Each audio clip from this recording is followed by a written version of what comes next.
Hi guys, so today I want to break down a hypnotic techno loop that I've made.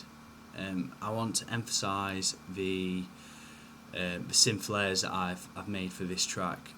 So there's only two, as you can see. It's a really simple track.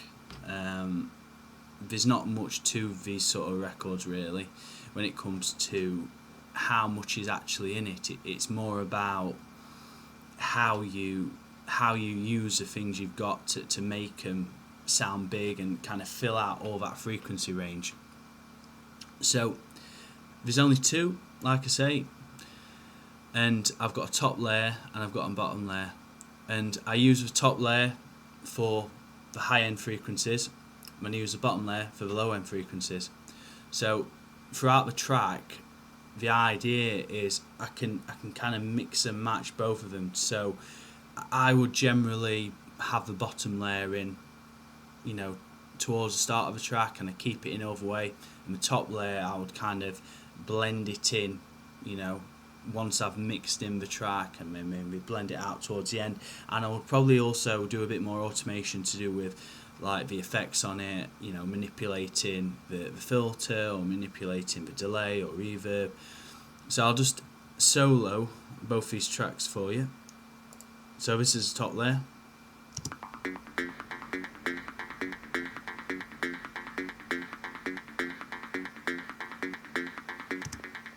That's top layer. And this is the bottom layer.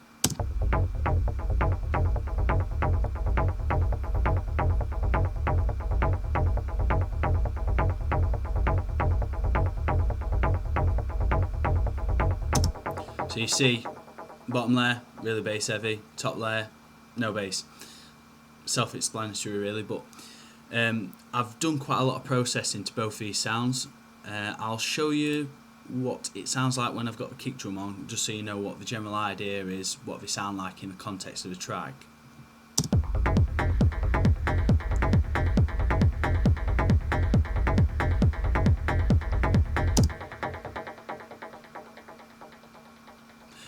So these two things, I've got a lot of effects on both of them. The most important part of it is I'm using a step sequencer on here. So this step sequencer is literally the same on both of them. They've both got the same pitch set to each other, but I've got the velocity on both set slightly differently. So this step sequencer it's amazing really. So if you're used to any old step sequencer, in the analog domain, like a Dofa Mac 16 or a Dofa Dark Time, it's very similar to that. It's really easy to use once you get your head around it. And the advantage of using one of these versus using the built-in Ableton step sequencer or a built-in sequencer on another DAW like Fruit Loops or anything like that, it gives you more control over each step, but also keeping it like a perfect loop. It's hard to really explain how different it sounds until you start to actually use it, because it really does transform how you write techno. Because if you listen to each step, it goes so broad down. So I've got there like -24, you can see, -29, and then you can make it go all the way up. So it's like you can have all these octaves that are so wide from each other, but when it loops back, so every 8 steps, you keep a sequence in techno to 8 steps, and it just sounds amazing. Anything more, it starts to sound like it's trance or something. It's too melodic. You want repetition. You want it to be driving. So you listen to this bottom layer again. You can see on the step sequencer it's going back to the start and it comes back, and then you go to the velocity, and if you look on the 4 and the 7, I've emphasised the hit. So if you think of it like a step sequencer with some drums, you can imagine it's like going with the drums, and then all the other velocities are kind of creating ghost notes.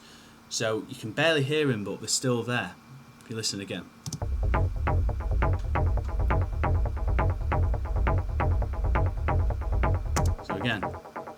4 and 7 emphasised. So for effects, I've put some EQ on. So what I always generally do with any kind of bass sound, no matter what, I always cut below 20 Hz, because I think anything below there, it just creates this kind of rumble that never adds anything to the sound at all. I mean, if I can unmute it for you, so mute it. I'll turn it back on.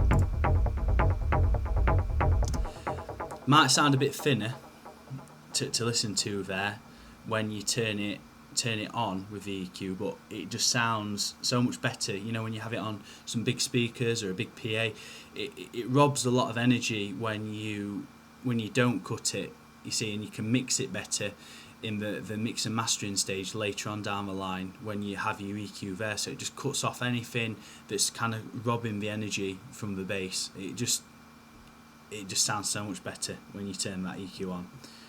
Then I've also added some delay to the sound. This takes a lot of experimentation, in my opinion, because you can have a different feel set to a different delay time. So if I play the sound again, soloed, so it's set to 6s there. So if I set that to 3, it's like the same timing, isn't it? But it's just a little bit slower. But if I set it to say 5s, it's like a different pattern. So it still sounds good, but I like it on 6s for this track. So yeah, and that's that. And also, as you can see, I've turned the filter on, so it's like band passing, so all the bottom end's being cut off and the top end's being cut off, so all the frequencies are just in the centre, which I always think sounds a bit better because it fills out that centre range, and you're keeping the space in the top end for like your hi-hats, percussion, and then the bottom end's being free really for everything to push through. Because if you have the delays all on the bottom end, you're gonna make it just sound muddy. You know, and you want your bass to be solid, and you want your kick drum to be there solid.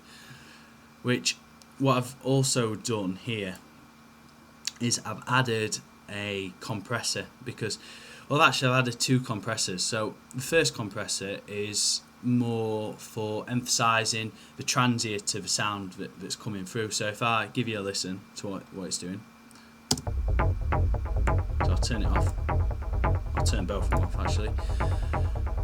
So if you listen now, it sounds a lot like flatter, which it doesn't sound bad, but if you wanted it to sound better, turn this first comp on.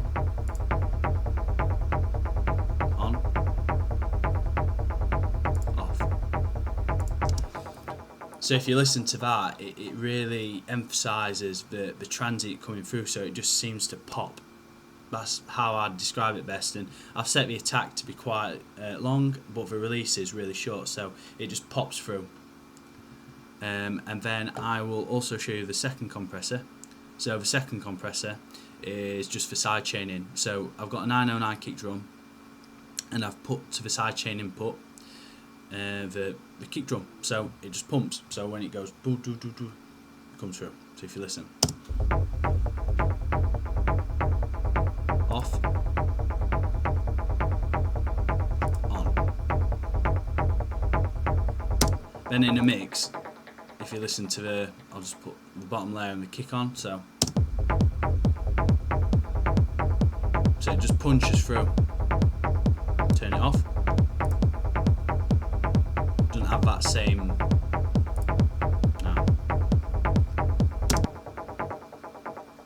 So you see, it doesn't have that same power. And the next thing I've put on this sound as well is I've put the amp. So it's just an amp, like cab emulation really. So it's a bit like, you know, when you've got a bass, like a guitar, like just any normal guitar or a bass guitar, and you run it through an amp, and they have like distortion settings and overdrive. It's like that really, but they're really dirty sounding. So whenever I use something like this, I don't use it as a main sort of part of the sound, hence why I've got the wet and dry to only like 19, but if I give you a listen to what it sounds like, without it. Without it, it's a lot cleaner. And then with it,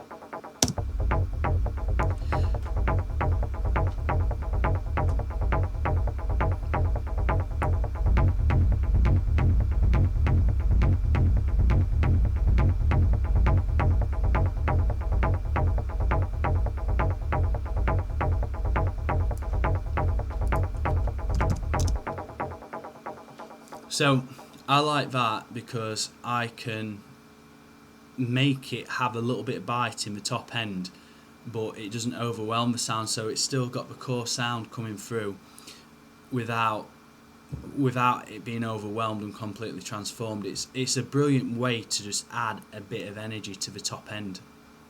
I think it's one of the best ways to make a synth sound a little bit more interesting without having to completely transform how it sounds. It's always good to experiment with these things on synth sounds, because you can really add a little bit of colour to the top end and make it sound a bit more interesting without having to change any of the synth settings, and you can just get a bit more like aggressiveness, you know, to it, which I think within techno is what's important. So I'll show you what the top layers more or less more of the same. If you see, it's the same pitch, velocity. I've made it so that it emphasises still the 4 and the 7, but it's just varied a little bit if you look here, so that you'll only see like some of the sounds that are just a little bit sort of turned down or turned up a bit more, you know, for the velocity compared to the bottom layer. Well, then if you go to the settings, I've EQ'd this, so I've took out all the bass just so that the bottom layer can just come through. And then the delay, I've kept a bit more top end on it, and I've scooped off more bottom like lower mids compared to the bottom layer. And then same again, I've actually put a second delay on here, and this second delay that's got a different timing to the first, and that makes it so that once one delay goes into the second, it like one delayed sound will then get delayed by the second, and it adds this complexity to the groove. I'll show you what it does.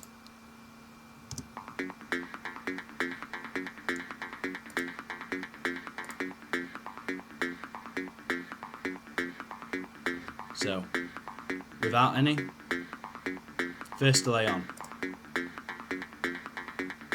Yep. Second delay on.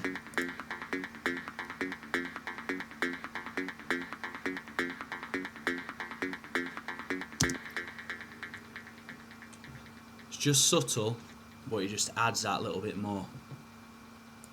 And then I've also added, again, same as on the other synth, I've got a glue compressor, brings out the transients, and also because I've put it after the delay, it like brings up the delay sound a little bit as well, so all the tail end of it just brings up, if you listen.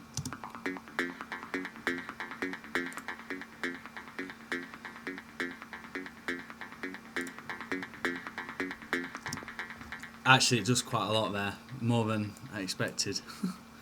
Then I've got a reverb.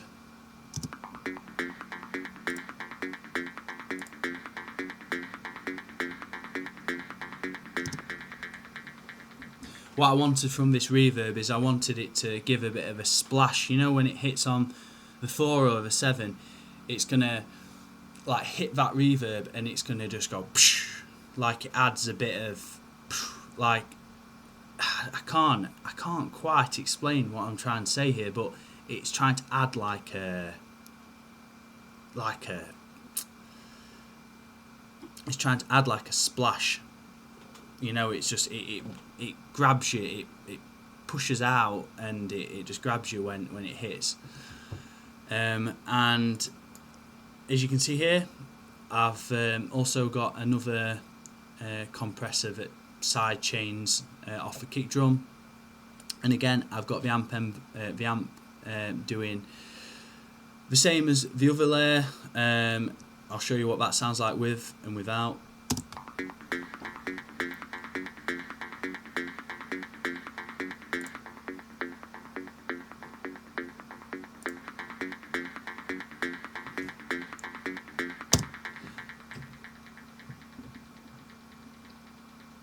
See, I think here with the amp on the top layer, it's more important because it really changes the character of the sound. Like without it, it sounds alright, you know, it sounds good, but it's a bit too nice sounding. Whereas I think for like proper techno, you need that bit of bite, and that gives it plenty. So yeah, this was just my explanation of what I do with the synth layers on a techno track, so both the top and bottom layer. And I just wanted to just explain how you make both of them really. If you want to give me a comment and just let me know what you think, and yeah, I'll get back to you.